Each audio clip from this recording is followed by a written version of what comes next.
Elles repartent toutes munies de cette enveloppe contenant le code du sport, de décrets sur l'éthique et les conditions fixant l'accès à l'équipe nationale, et enfin un dispositif relatif à l'assurance obligatoire des risques sportifs.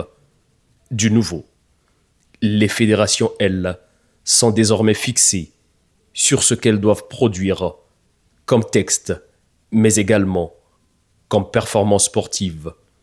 Le cycle est nouveau et la méthode rigoureuse, selon le ministre des Sports. Pour avoir de bons résultats, les fédérations doivent pouvoir disposer d'une véritable planification stratégique. À cet effet, les articles 63 et 64 du Code du sport disposent respectivement que, je cite, chaque fédération nationale est tenue de présenter un programme quadriennal ou plan stratégique adopté en session inaugurale du Conseil fédéral. Toutes les fédérations doivent me transmettre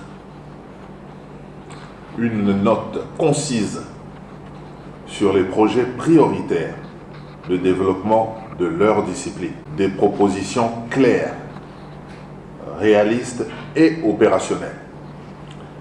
L'heure est au travail, à l'ordre, à la méthode et à l'excellence. Dans l'esprit de cette communication du ministre des Sports Hugues Ngolo Délé, il faut poser les jalons d'une gouvernance améliorée au sein des fédérations sportives. Structurée, oui, mais plus sans le respect des textes. Le respect strict des textes.